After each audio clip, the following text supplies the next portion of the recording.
نحمده ونصلي على رسوله الكريم اما بعد فاعوذ بالله من الشيطان الرجيم بسم الله الرحمن الرحيم رب اشرح لي صدري ويسر لي امري واحلل عقدة من لساني يفقهوا قولي۔ سورۃ الفجر میں آتا ہے والفجر وليال عشر والشفع والوتر واللیل اذا یسر هل في ذلك قسم لذی حجر۔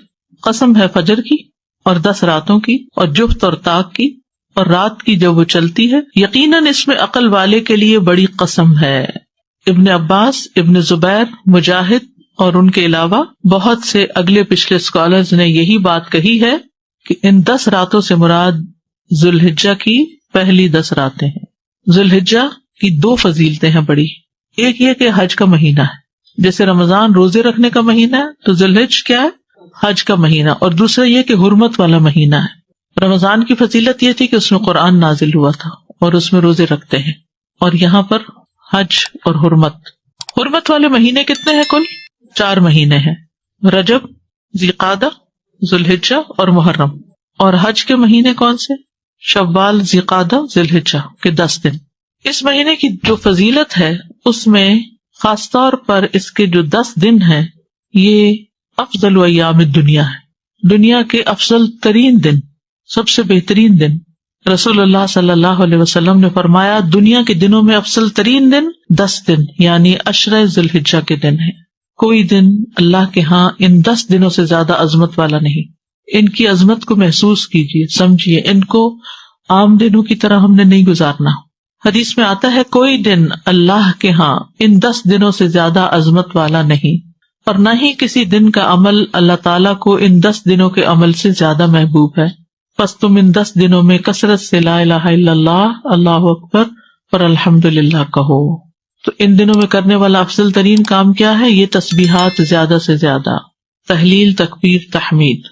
ابن عباس کہتے ہیں کہ رسول اللہ صلی اللہ علیہ وسلم نے فرمایا اللہ تعالیٰ کو کوئی نیک عمل کسی دن میں اتنا پسندیدہ نہیں جتنا ان دنوں میں پسندیدہ اور محبوب ہوتا ہے، یعنی 10 ذوالحجہ۔ صحابہ نے کہا اللہ کے رسول کیا جہاد فی سبیل اللہ بھی نہیں؟ آپ نے فرمایا نہیں، جہاد فی سبیل اللہ بھی نہیں، مگر جو کوئی شخص اپنی جان اور مال لے کر نکلا ہو پھر کچھ واپس نہ لایا ہو۔ ان دنوں میں کوئی بھی جو نیکی کی جائے گی وہ عام دنوں کے مقابلے میں افضل ہوگی، مثلاً قرآن کی تلاوت، اذکار کی کثرت، صدقہ خیرات۔ نبی صلی اللہ علیہ وسلم نے فرمایا اللہ تعالیٰ کے نزدیک ذوالحجہ کے 10 دنوں میں نیک اعمال بہت پاکیزگی اور بہت بڑے ثواب کا باعث ہیں۔ پاکیزگی کی بھی بات پڑھی نا، ازکا عند اللہ واعظم اجرا، جہاد سے بھی افضل اعمال ہیں۔ صحابہ ان دنوں انتھک محنت کیا کرتے تھے، پھر چونکہ حرمت والا مہینہ ہے تو ہمیں دوسروں کی جان، عزت، مال، ان سب کی حرمت رکھنی ہے، یعنی ڈوز اینڈ ڈونٹس۔ ایک طرف کیا کرنا ہے؟ تسبیحات کی کثرت، اور دوسری طرف کیا چھوڑنا ہے؟ غیبت، چغلی، طعنہ، فضول میں لغو باتیں، ہنسی مذاق۔ اور ان دنوں کا سب سے افضل عمل قربانی ہے۔ اقوال میں تسبیحات ہیں، افعال میں قربانی۔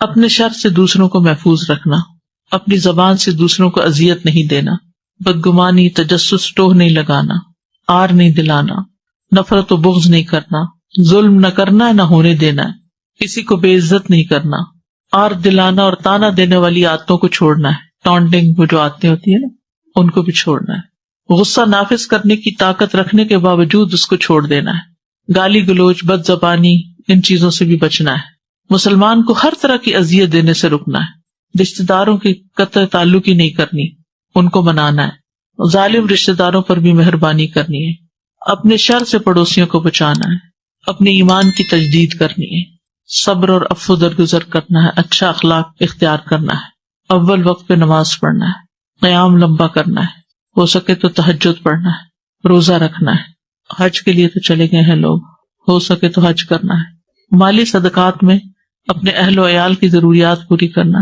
ناراض رشتہ دار کو تحفہ دینا، اپنے بہن بھائیوں کی یا اپنے دوستوں کی ضروریات پوری کرنا، پانی پلانا، ایسا صدقہ جو خود کو محتاج نہ کرے کسی کا، ناراض لوگوں کو آپس میں صلح کرانا، کسی کو خوش کرنا، کسی کو پریشانی دور کرنا، پھر اپنے نفس اور خواہش سے جہاد کرنا، لوگوں کو اپنی برائی سے محفوظ رکھنا، اور صدقے خیرات میں کھانے پینے اور دیگر چیزوں کے علاوہ اچھی کتابیں، اچھے پیمفلیٹس اور خصوصاً اس ٹاپک کی اویئرنیس لوگوں میں کریٹ کرنا ہے۔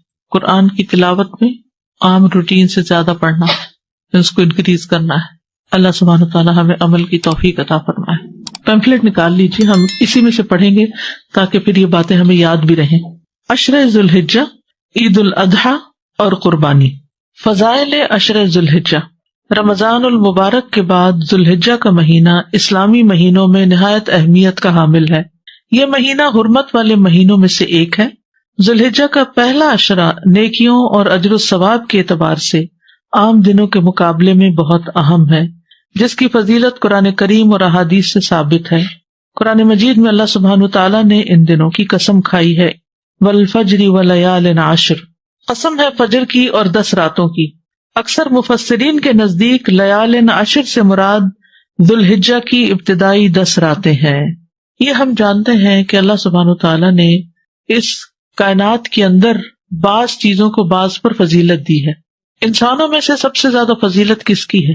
انبیاء کی، اور پھر انبیاء میں سے محمد صلی اللہ علیہ وسلم کی. راتوں میں سے کس رات کی فضیلت زیادہ ہے؟ آخری 10 راتوں کی اور اس میں سے لیلۃ القدر کی. مہینوں میں سے سب سے زیادہ فضیلت کس کی ہے؟ رمضان المبارک کی. دنوں میں سب سے زیادہ فضیلت کس کی ہے؟ ہر ہفتے میں جمعہ کی اور سال میں ذی الحج کے 10 دنوں کی. یعنی راتوں میں رمضان کی راتیں افضل ہیں ذی الحج کی راتوں سے، لیکن ذی الحج کے دن رمضان کے دنوں سے زیادہ افضل ہیں. تو یہ بہت اہم عشرہ ہے، اس لیے اس کو بڑے دھیان سے گزارنا ہے اور نیکی کے کاموں میں زیادہ سے زیادہ وقت لگا کے اس کو گزارنا ہے. اور اس کی فضیلت جو ہے وہ قرآن مجید سے بھی ثابت ہے. اللہ نے ان راتوں کی قسم کھائی ہے. اللہ سبحانہ وتعالیٰ جب کسی چیز کی قسم کھاتے ہیں تو اس کو ایک طرح سے گواہ بناتے ہیں. اس چیز کی ایک اہمیت ہوتی، اس کے کچھ فائدے ہوتے ہیں. کن کن چیزوں کی اللہ تعالیٰ نے قسم کھائی ہے قرآن مجید میں؟ والشمس وضحاها، سورج اور اس کی دھوپ کی، اور والقمر اذا تلاها، چاند کی قسم کھائی ہے، اور والتین والزیتون، اور والطور والضحا والعصر واللیل والفجر.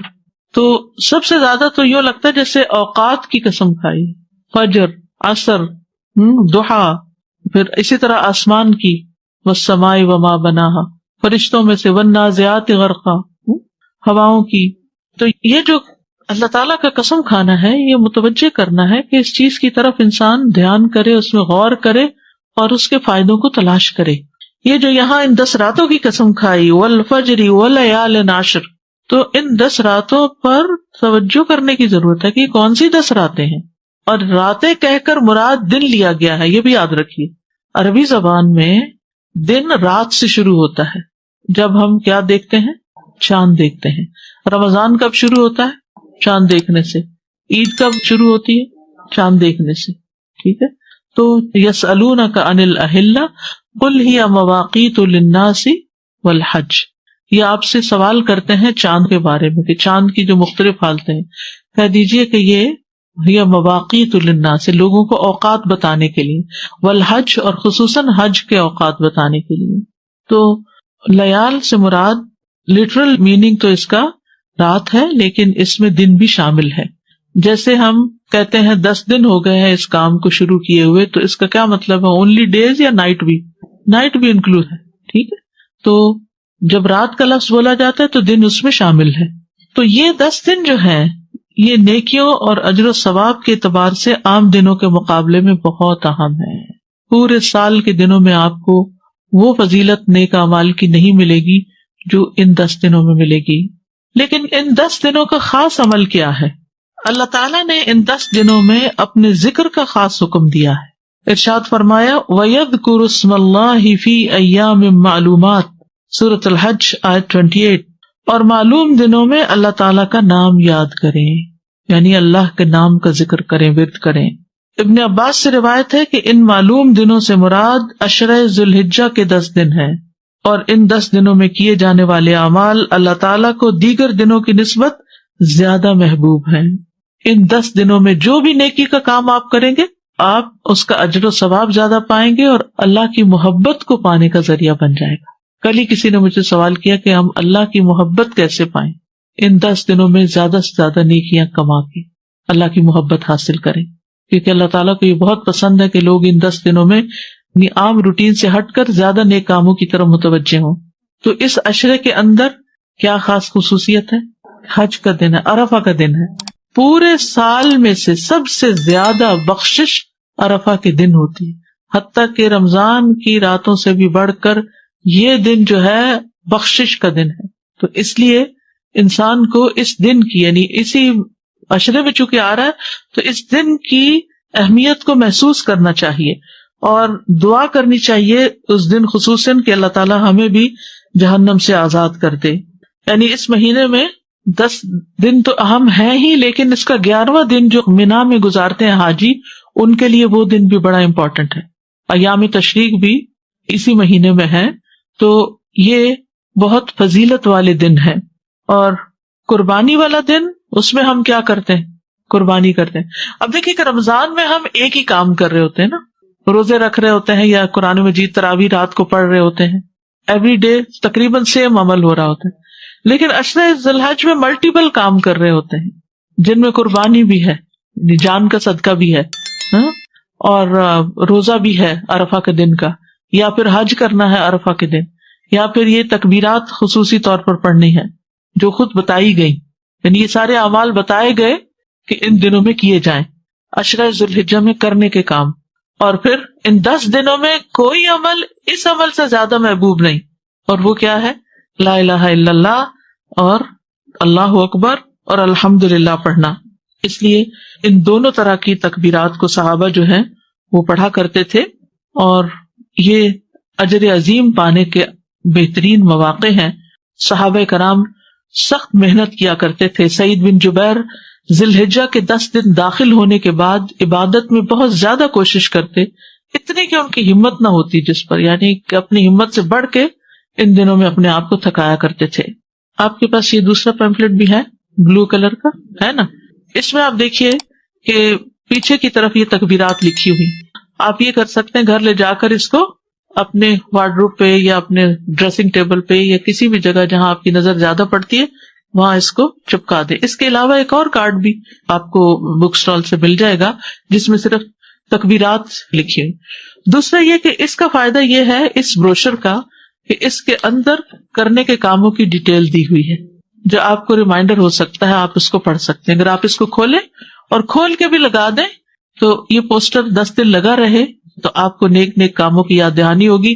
آپ چاہیں تو اس کو کسٹمائز کر کے اپنے پرسنل مزید کوئی چیزیں اس میں لکھنا چاہیں جو اس میں نہیں لکھی ہوئی تو وہ بھی آپ لکھ سکتے ہیں، کیونکہ یعنی نماز، روزہ، قرآن مجید، ذکر اور دعا، صدقہ و خیرات، خدمت خلق، عید اور قربانی، متفرقات، یہ ساری چیزیں ان 10 دنوں میں جمع ہو سکتی ہیں، کیونکہ کسی بھی دن کیا ہوا عمل اللہ تعالیٰ کو ان 10 دنوں میں کیے ہوئے عمل سے زیادہ محبوب نہیں. دوسرا اہم کام جو ان دنوں میں کرنے کا ہے وہ ہے روزہ رکھنا. اب اس میں بہت جھگڑا ہوتا ہے کہ عرفہ کا دن یہاں کا ہو یا وہاں کا ہو. تو اصل حکم تو جہاں آپ رہتے ہیں اسی کی تاریخ کو دیکھا جائے گا، ورنہ اگر آپ کسی اور جگہ کے مطابق عرفہ مناتے ہیں تو اگلا دن پھر عید کا بھی کریے، پھر وقفہ دے کے تو عید نہیں ہوتی. لیکن اگر آپ کے دل میں پھر بھی اطمینان نہیں تو 2 دن روزہ رکھ لیجیے، ایک عرفہ کے میدان والے دن کا عرفہ کا دن اور ایک یہاں کا عرفہ کا دن. تو انشاءاللہ تعالی اللہ سبحانہ تعالیٰ قبول فرمائے، اور بہت ہی برکت والا روزہ ہے. یعنی آپ دیکھیے کہ رمضان کے روزے سے بھی برکت والا ہو گیا کہ یہ روزہ 2 سال کے گناہوں کی معافی کا ذریعہ بنے گا. اور ویسے بھی روزے کا ثواب کیا ہے کہ انسان کے چہرے کو 70 سال دور جہنم کی آگ سے کر دیتا ہے ایک روزہ. یعنی ایک روزہ آپ رکھتے ہیں تو آپ جہنم سے 70 سال دور ہو جاتے ہیں، اور پھر اگر دوسرا رکھتے ہیں تو 70 اور جمع کر لیں اور پھر اور کر لیں اور پھر اور کر لیں. تو روزے جو ہیں، جس کسی کو ہیل فائر سے ڈر لگتا ہو اور خوف آتا ہو تو چاہیے کہ پھر روزے رکھا کرے، اور خصوصاً جن کو اللہ نے صحت دی ہے، جوانی دی ہے، وہ ضرور کوشش کریں. یعنی جب انسان کے اوپر ضعیفی آ جاتی ہے، بزرگی، تو پھر ذرا مشکل ہو جاتا ہے. اور اگر دن لمبے ہو، میری والدہ 78 ایئرس کی تھیں اور جس مہینے میں فوت ہوئی ہیں اس مہینے کے بھی 3 روزے انہوں نے، جیسے یہاں اس حدیث میں ہے کہ ایام 20 کے روزے، وہ اس مہینے کی انہوں نے رکھے، بلکہ اس ڈر سے کہ کہیں شروع نہ ہو گیا، انہیں پتہ نہیں چلا تو 1 دن پہلے بھی روزہ رکھ لیا. تو بدھ سے شروع ہونے تھے، انہوں نے منگل کا بھی رکھ لیا کہ کہیں میں بھول نہ گئی ہوں. ہوتا نا بڑے ہو کے انسان کو ڈیٹس اور دن اور وہ اوقات میں بعض اوقات خلل ہو جاتا ہے کہ کہیں مس نہ ہو جائے. تو ہمیں بہت زیادہ اپنے طور پہ کوشش کرنی چاہیے. پھر اگر بیمار ہیں آپ، کسی وجہ سے ہمت نہیں ہے، تو اللہ تعالیٰ جانتا ہے کہ آپ کی نیت کیا ہے. لیکن پہلے سے اگر نیت ہو نہیں میرے لیے تو بڑا ہی مشکل کام ہے، میں نہیں کر سکتا، تو پھر واقعی مشکل ہو جاتا ہے. ہوتا یہ ہے کہ جس طرح آپ سوچنے لگتے ہیں نا، چیزیں ویسے ہی ہونے بھی لگ جاتی ہیں. ہر چیز کی ایک فریکوینسی ہوتی ہے اور ایک آپ کے دماغ کی فریکوینسی. تو یہ ایک فریکوینسی دوسری سے جب ملتی تو پھر وہ ویسے ہی چیزیں نظر آنے لگتی ہیں اور ویسے ہی ہونے لگتی ہیں. تو اب آپ دیکھ رہے ہیں کہ یہ جو دن ہیں حرمت والے اور فضیلت والے، ان میں عید بھی آ جاتی ہے، اور اس اعتبار سے بھی اس کی اہمیت ہے. ویسے تو ذو الحج کے مہینے کی فضیلت دو اہم اعتبار سے ہے. ایک یہ کہ اس میں حج ہوتا ہے، اور دوسرا یہ کہ وہ حرمت والا مہینہ ہے جن میں جان، عزت اور مال کی حرمت کا پاس رکھنا چاہیے. اور اس عظیم مہینے میں سب سے عظیم دن ہے، اور اس عظیم دن میں، عید والے دن میں، سب سے عظیم کام قربانی کرنا ہے اور حرمتوں کو پامال نہ کرنا. حرمتوں کو پامال کرنا کیا ہے؟ کہ کسی کی جان، مال، عزت پر ہاتھ اٹھانا، زبان کھولنا. حسن رضی اللہ عنہ نبی صلی اللہ علیہ وسلم کے اس قول کہ صبح آدمی ایمان والا ہوگا اور شام کو کافر، یا شام کو ایمان والا ہوگا اور صبح کافر، کے متعلق بیان فرماتے تھے کہ صبح کو اپنے بھائی کی جان، مال اور عزت کو اپنے اوپر حرام سمجھے گا، لیکن شام کو حلال سمجھنے لگے گا. اور اسی طرح شام کو حرام سمجھتا ہوگا اور صبح اس کو حلال کر لے گا. یعنی وہ اس حدیث کا مفہوم یہ بیان کیا کرتے تھے کہ ایک شخص ایمان میں ہے، دوسروں کے بارے میں اچھا گمان رکھتا ہے، شام تک موڈ ہی بدل گیا اور غیبت شروع کر دی یا کوئی الزامات دینے شروع کر دیے. تو اس لیے ان دنوں میں جہاں کچھ کرنے کے کام ہے وہاں کچھ نہ کرنے کے کام بھی ہے. جیسے کل میں نے عرض کیا تھا نا کہ دین مکمل نہیں ہوتا جب تک کہ ہمارے اعمال میں سے کچھ عمل آئے نہ اور کچھ عمل نکلے نہ. ہم بعض اوقات کرنے والے کام تو بہت سے کرتے رہتے ہیں اور نہ کرنے والے کام چھوڑتے نہیں ہیں، جن میں خصوصی طور پر حرمتوں کو پامال کرنا، کسی کی جان، مال، عزت، آبرو. رسول اللہ صلی اللہ علیہ وسلم نے فرمایا ایک مسلمان کی ہر چیز دوسرے مسلمان پہ حرام ہے، اس کا خون، اس کا مال، اس کی عزت و آبرو. اپنے ہر قسم کے شر سے دوسروں کو محفوظ رکھنا چاہیے. نبی صلی اللہ علیہ وسلم نے فرمایا تم میں سب سے بہتر وہ ہے جس سے خیر کی امید ہو. یعنی جب وہ سامنے سے آ رہا ہو تو آپ کہیں کوئی اچھی بات ہی کرے گا، اس کے منہ سے اچھی بات نکلے گی، یہ مجھے ذلیل نہیں کرے گا، یہ میرے ساتھ بدتمیزی نہیں کرے گا، یہ مجھے کوئی ٹانٹ نہیں کرے گا، یہ میرے پہ کوئی چڑھائی نہیں کرے گا، خیر ہی ہوگی اس سے. تو آپ سوچئے کہ ہماری پرسپشن کیا ہے جب ہم کسی سے ملتے ہیں یا دور سے آ رہے ہوتے ہیں تو لوگ ہمیں دیکھ کے کیا فیل کرتے ہیں؟ اچھا فیل کرتے ہیں یا دے گیٹ اسکیئرڈ کہ پتہ نہیں ابھی کیا ہونے والا ہے، کیا کرے گا، کون سی بات مجھے پرانی یاد کرا دے گا اور کہاں سے تانا دے دے گا. یعنی کچھ لوگوں سے اپنی عزت بچانی پڑتی ہے اور ایسے لوگ کترا کے نکل جاتے ہیں، اور کچھ لوگ ہوتے ہیں کہ جن کے ملنے کا انتظار رہتا ہے کہ وہ آئیں اور ان سے کوئی خیر کی بات سنیں. اور فرمایا سب سے بدتر وہ ہے جس سے کسی خیر کی توقع نہ ہو، کوئی تمہارا بھلا نہ کرو اور اس کے شر سے امن نہ ہو. اس لیے بہت ضروری ہے کہ ان دنوں میں غیبت، چغلی وغیرہ سے بچنا چاہیے، اپنی زبان سے دوسروں کو اذیت نہیں دینی چاہیے، آپس میں نفرت اور بغض کو چھوڑ دینا چاہیے، نہ ظلم کرنا چاہیے نہ ہونے دینا چاہیے، کسی کو بے عزت نہیں کرنا چاہیے، آر دلانے اور تانا دینے والی عادتوں کو چھوڑ دینا چاہیے، کیونکہ جو شخص کسی کو آر دلائے گا اس پر اس چیز کا وبال آئے گا. ٹھیک ہے، رسول اللہ صلی اللہ علیہ وسلم نے فرمایا اگر کوئی آدمی تمہارے کسی برے فعل پر جسے وہ جانتا ہے تمہیں آر دلائے تو تم اس عیب کو جسے تم جانتے ہو اسے تانا مت دینا. یعنی کسی نے تمہیں تانا دے دیا ہے تو بدلہ لینے کے لیے تانا نہ دینا، کیونکہ اس چیز کا وبال اس پر ہوگا جو اس نے کی ہے. تو یہ بہت اہم چیز ہے.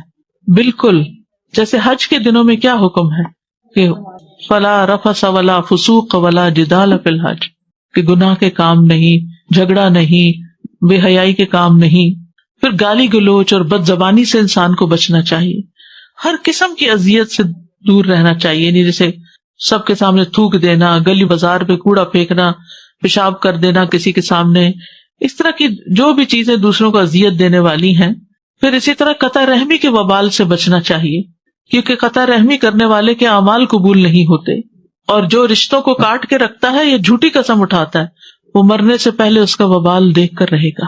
ظالم رشتہ داروں پر بھی مہربانی کرنی چاہیے، خادموں پر زیادتی سے بچنا چاہیے، پڑوسیوں کو شر سے بچانا چاہیے۔ عید کے دن 2 رکعتیں بس جلدی سے پڑھ کے فوراً لوگ کھڑے ہونے لگتے ہیں، یا تو واپس جانے لگتے ہیں یا پھر ایک دوسرے سے گلے ملنے لگتے ہیں، امام صاحب بول رہے ہیں پرواہ نہیں ہے۔